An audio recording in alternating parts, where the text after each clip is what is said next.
Okay. Okay, welcome to the January 30th event here in Vancouver and Burnaby of the BC Lewis chapter.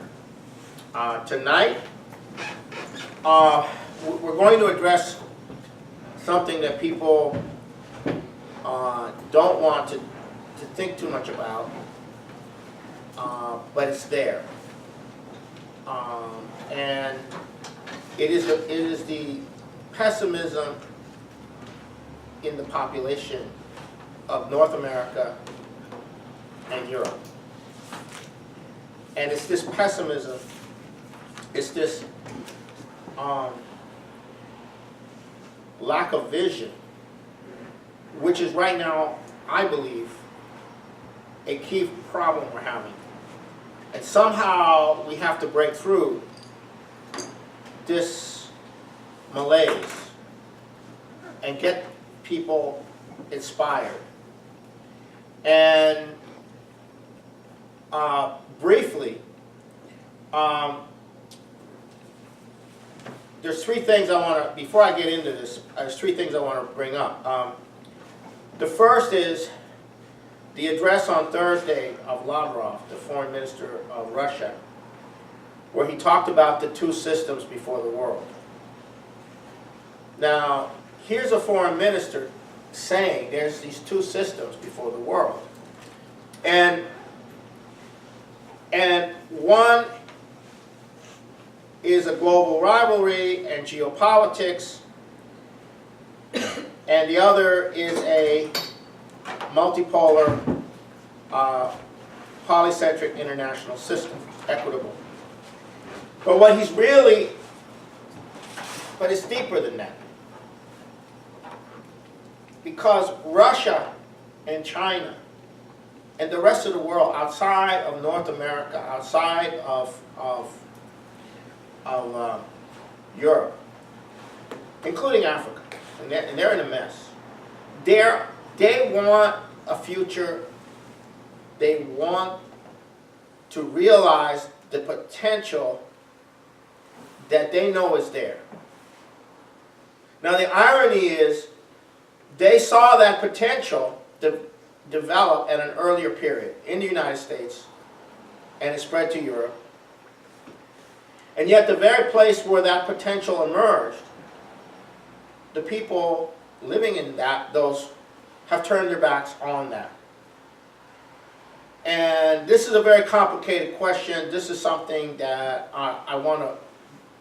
I think the issue of Bertrand Russel kind of begins to get at. But it's not just him, but it's a way of understanding what happened to us. Why did we become so negative towards humanity?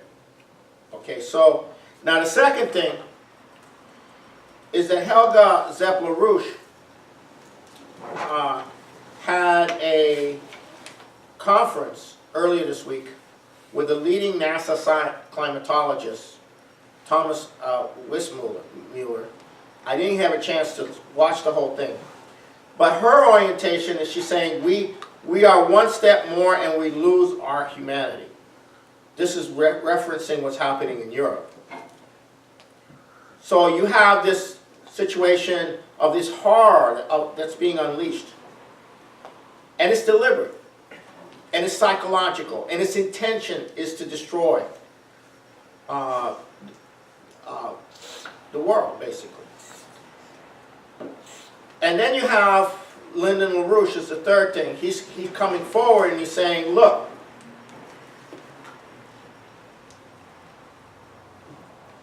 somebody needs to step forward in the presidential race and address the people in real terms. Address them on what has to be done, but in the real sense. And that person, the only person that has got any possibility of the capability of doing that is Martin O'Malley.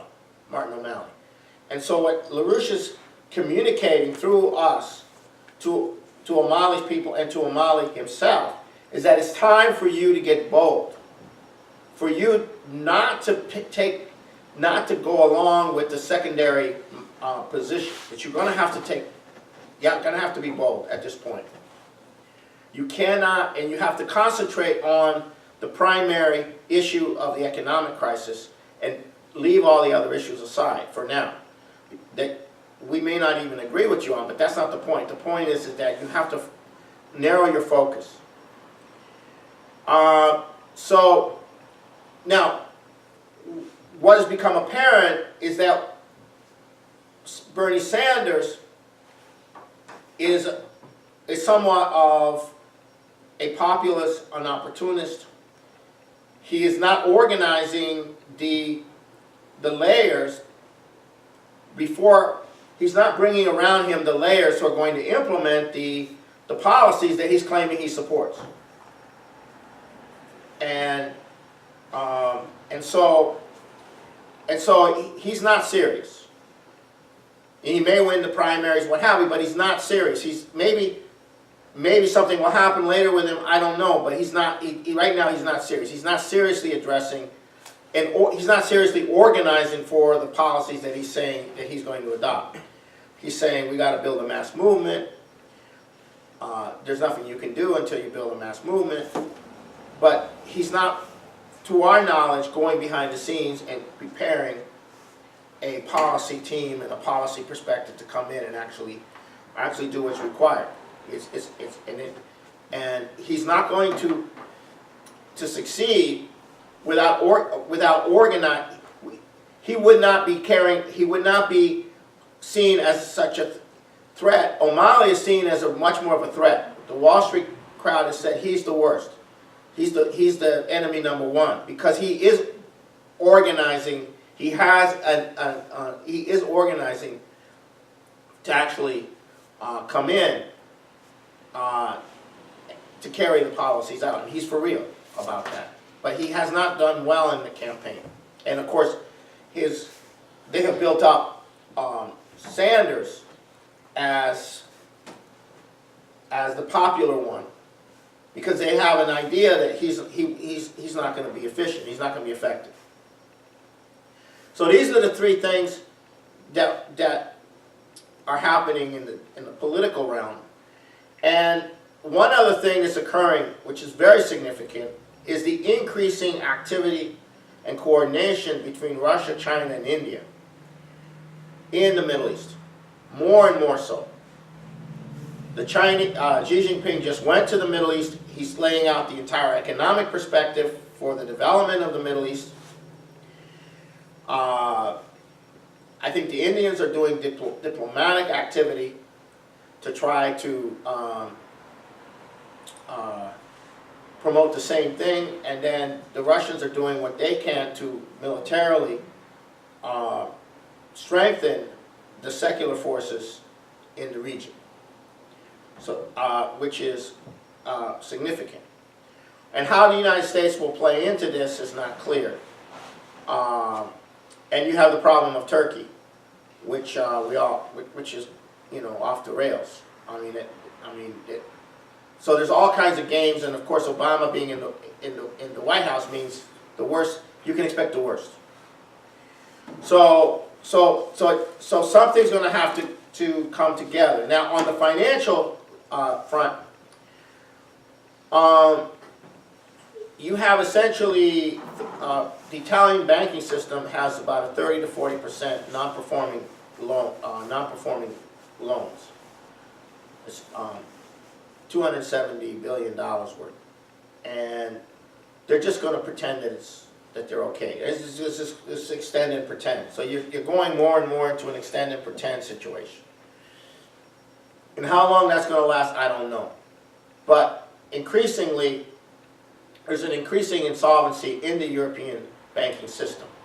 And so what the Italian government is now being told to do is to issue bonds, is to issue insurance to the banks. That is, guarantee that they'll bail out the banks no matter what, to keep the banks afloat. And so you have the continuing financial crisis developing. So in that context, if we look at the world today, you have the European and the North American part has been dying for some time. And then you have the other parts of the world, especially being led by China, they're starting to grow at an incredible rate, potentially at an incredible rate.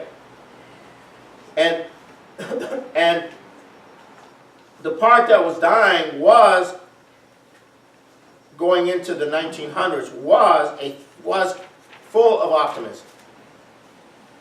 The success of the industrial transformation of the United States was spreading throughout the world.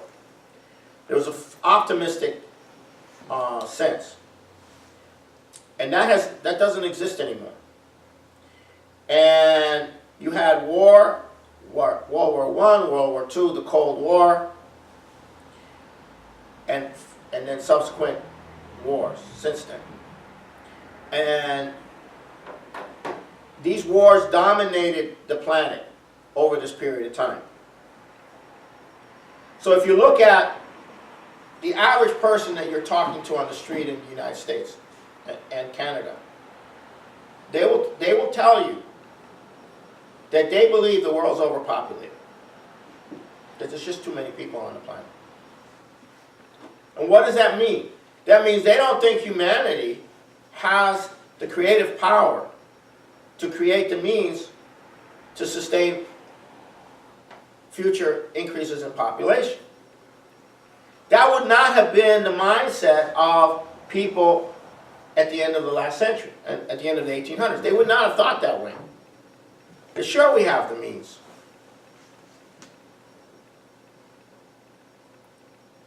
Now you have incredible growth of a population which believes that human beings' economic activity is to the detriment of Mother Nature.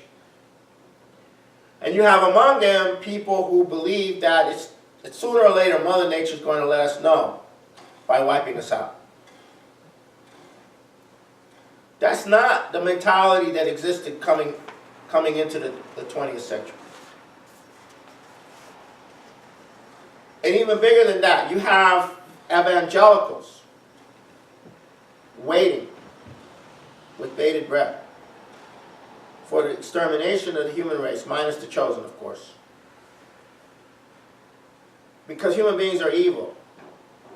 And God is coming back, and God, Christ is coming back, or whatever the version of the end times is.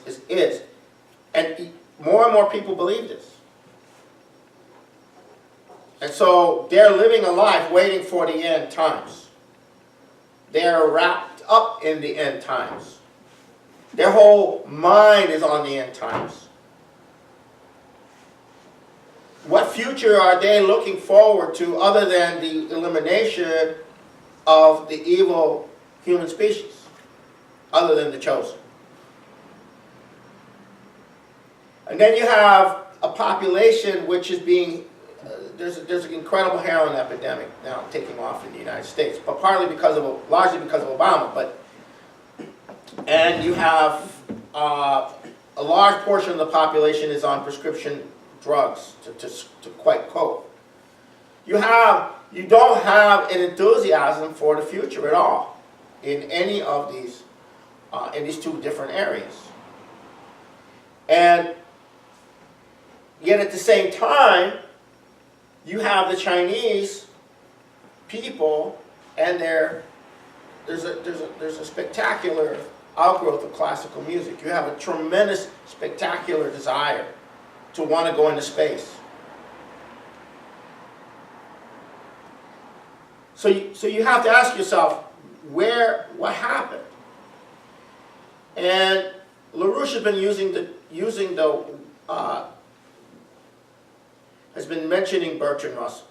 And so a week ago, last Wednesday, I was asked not to do a scientific article, but to do a polemical article on the issue of Bertrand Russell and the influence that Russell has. And so I wrote this article, which is now in the EIR.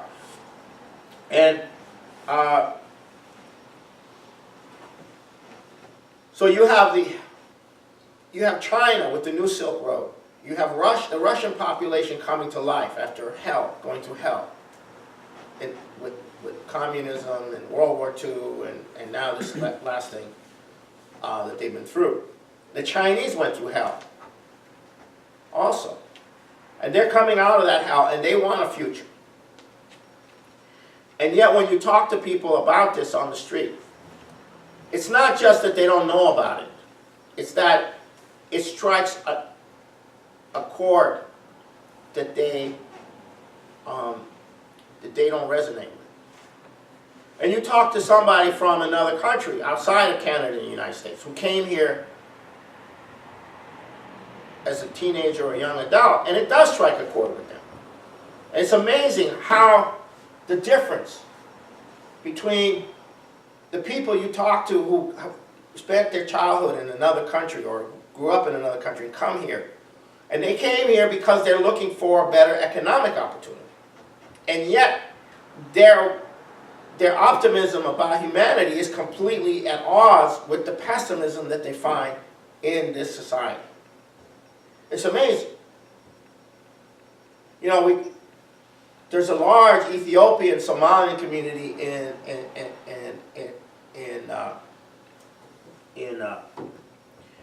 in Seattle, and the people who come here with their and have had children here are so horrified. They're now having the entire communities having classes in their own language to teach. Usually, when they come here, we don't need to speak our language. We want our kids to learn English.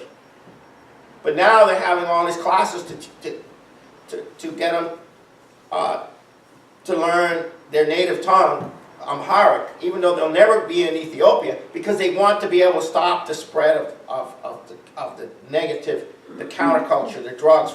They want to have some way of keeping their kids from being destroyed. So they're trying to give them an Ethiopian culture that they're not in. Oh, Hi. you guys already started? Yeah. I know. Yeah. Oh, sorry. So All right. So now I'm going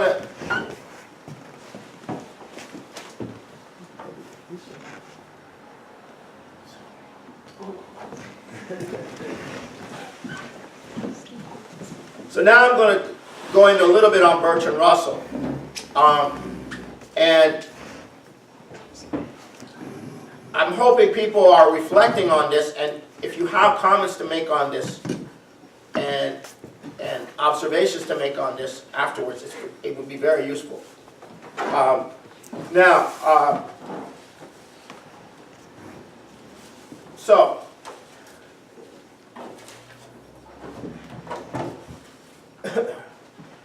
now,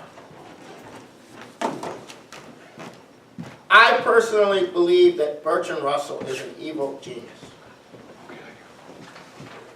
Okay. And I personally believe that he launched a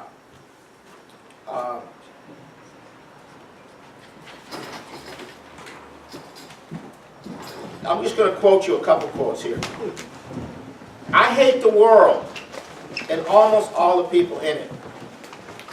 I hate the Labor Congress and the journalists who send men to be slaughtered, and the fathers who feel smug pride about their sons are killed, and even the pacifists who keep saying that human nature is essentially good, in spite of all the daily proofs to the contrary. I hate the planet and the human race. I am ashamed to belong to such a species. How much good would it do if one could exterminate the human race? This is something he would say often.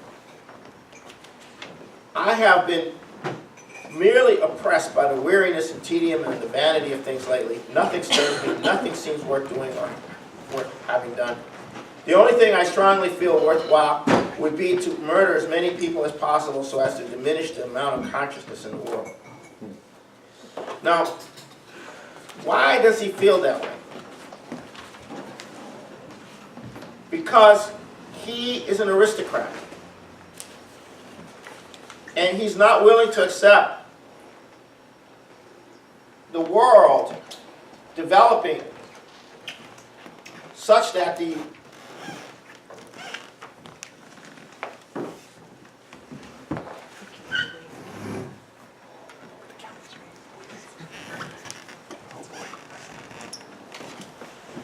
such that the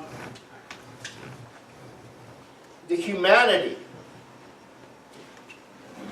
is developed. He doesn't want to see the human species develop. He hates the creative scientist. He hates the optimist. He hates the people who believe in the future of the planet, who believe that you can elevate the poorest people, the less developed people, to the highest level. He hates that. He hates that. Why does he hate that? Why does he hate that? Because he's an aristocrat.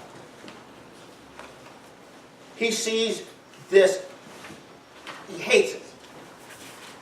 And he spent his life designing the world to come, where the oligarchy would still, his aristocracy or oligarchy, or the new oligarchy that he wanted to create, would still control the world. And he teamed up and had many arguments with H.G. Wells and Aldous Huxley and Julian Huxley.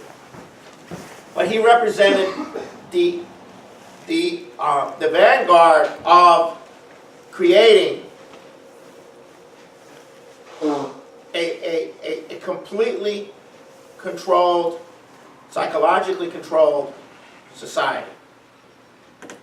And when he talks about science, he's talking about behaviorism, turning people into robots, using drugs, teaching methods, destroying people's sense of their own mind. So I'll give you another quote, which is in the article, which is one of the more famous quotes. But it just gives you a sense of this. This is in his 1931 book, The Scientific Outlook. He says, ordinary men and women will be expected to be docile, industrious, punctual, thoughtless, and contented. Of these qualities, probably contentment will be considered the most important. In order to produce it, all the research of psychoanalysis, behaviorism, and biochemistry will be brought into play.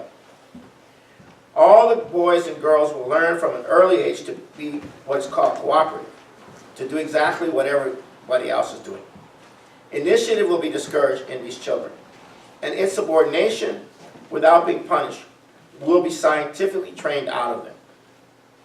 For the children chosen to be among the scientific ruling class. Now, what he means by scientific ruling class is not what we think of scientists. It's the people running the system. It's the people designing the mind control.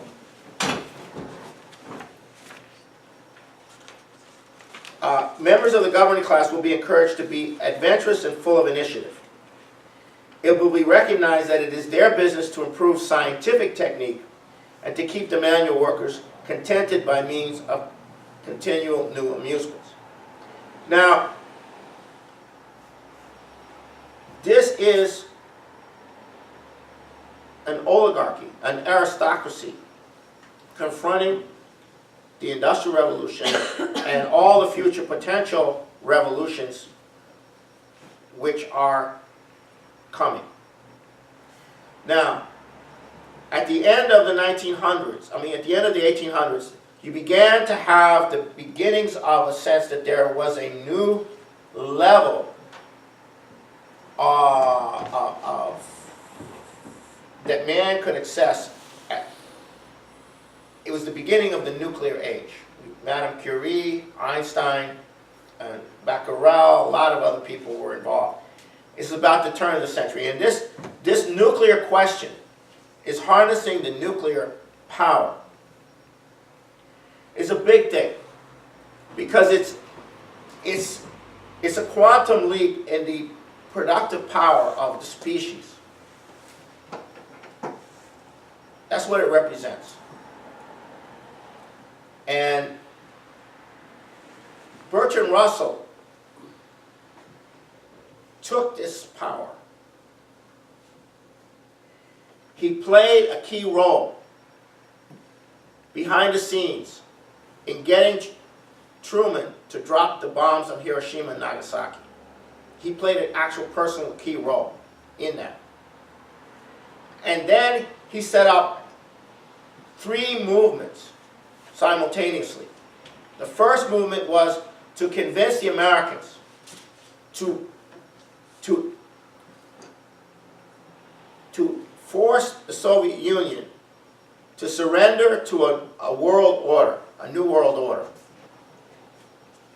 and to use the nuclear weapons on the Soviet Union before they had nuclear weapons, if they refused. At the same time, he created a second movement, which was if the Americans could not be convinced in time, then Russia had to be convinced to join with the West in a world order. They must be forced to submit, and a negotiated world order had to be implemented. At the same time, he launched the peace movement, the ban the bomb movement. Nuclear power is horrible. Abolish nuclear power. But what's he talking about? On one hand, he's talking about using nuclear weapons against the Soviet Union. On the other hand, he's launching this anti-war, anti-nuclear power. What's he actually trying to do? He's trying to create the environment where the civilian dissemination of the science of nuclear weapons is terrifying. So this whole hysteria, this brainwashing begins to occur. Now he wrote this thing that I've circulated a few times. It's a 6-page document on world peace and nuclear power. And in that document, he states the greatest thing about nuclear energy is this terror capability, the capability to inflict terror, and on the basis of that, create a world order. And that only the creation of a world order, which is not true, a world government, he calls it world government, only the creation of world government will stop the inevitable use of nuclear weapons. And that's the thing. So the peace movement is about establishing a world government.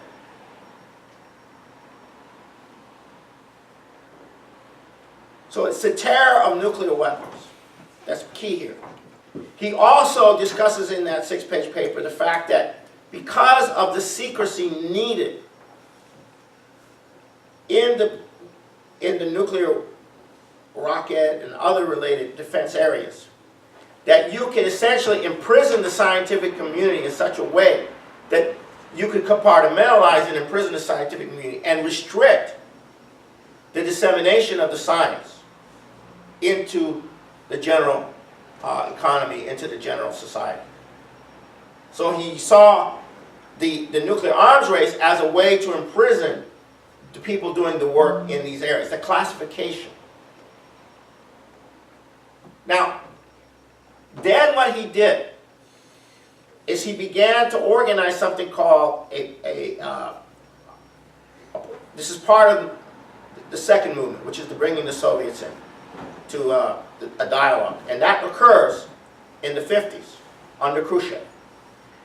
And this becomes known as the Pugwash Conference circuit. This is where Henry Kissinger and I don't know about Brzezinski, but all these people were part of this Pugwash, somewhere in Canada, I think it was, where they held the conference. And that's where they began to explore this whole idea of mutually assured destruction. The idea of having peace by holding the populations hostage to annihilation, not developing a capability of having a defense. Of course, in the Soviet Union, they didn't go along with that. So out of the Pugwash Conference circuit, you got people like Henry Kissinger, you got a lot of other people. But the key thing here is that he was able to get Khrushchev, he was able to play Khrushchev into a confrontation with the United States, a nuclear confrontation in the Cuban Missile Crisis. He played a very key role behind the scenes in getting the Cuban Missile, getting that crisis. And that crisis was so terrifying that an entire generation of people, young people, who were in their older childhood and adolescent, who did not have the maturity, emotional maturity to handle this, were looking at the extinction of the human race. They were old enough to be aware of this, but not old enough to have the emotional maturity to actually deal with it, like an older person would. They didn't have it. And those people were people like me. And I cannot tell you how big of an impact this had on me. I know for a fact that from the time I was 11 years old to the time I was 17 when I went to college, if anyone asked me what I wanted to be, it would always be prefaced with, in the event we're not annihilated in a nuclear war, I'm thinking about this. I would say that to everybody.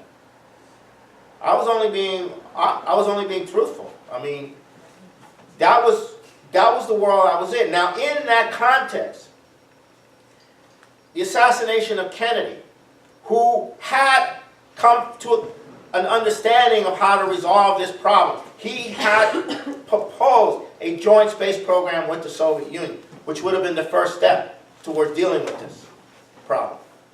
This is after the Cuban Missile Crisis. And he had decided not to go to Vietnam. As soon as he was dead, and the Vietnam War was underway, the United States was flooded with the rock, drug, sex counterculture. Who were the people who were impacted by the rock, drug, sex counterculture? The youth. My generation. So, when I was 11, we were all thinking of going about the future, the space. We were very excited about science.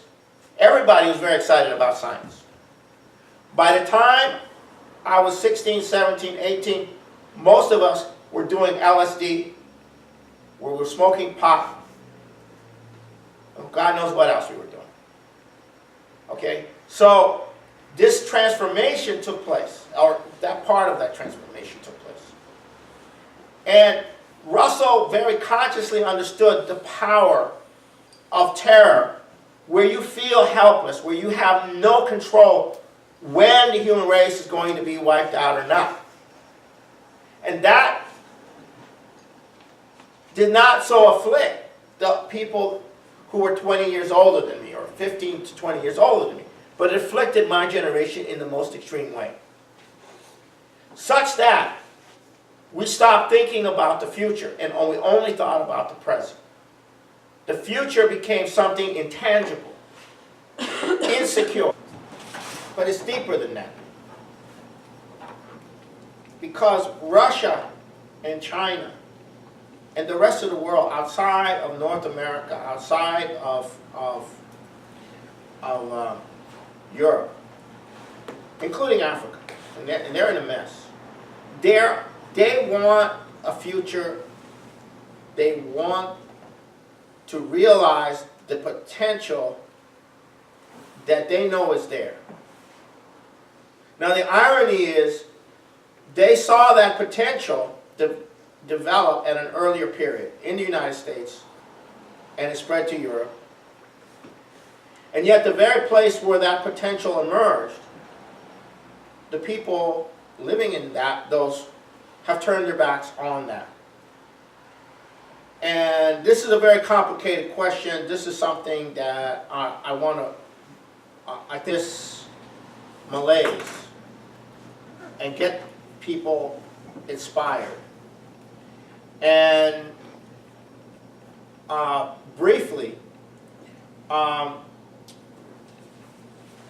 there's three things I want to, before I get into this, there's three things I want to bring up. The first is the address on Thursday of Lavrov, the foreign minister of Russia, where he talked about the two systems before the world. Now, here's a foreign minister saying there's these two systems before the world. And one is a global rivalry and geopolitics, and the other is a multipolar, polycentric international system, equitable. But what he's really... Okay, welcome to the January 30th event here in Vancouver and Burnaby of the BC Lewis chapter. Tonight, we're going to address something that people don't want to think too much about, but it's there. And it is the pessimism in the population of North America and Europe. And it's this pessimism, it's this lack of vision, which is right now, I believe, a key problem we're having. And somehow we have to break through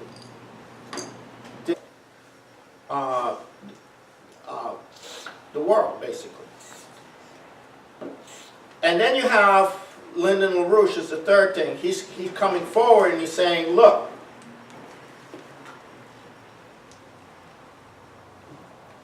somebody needs to step forward in the presidential race and address the people in real terms.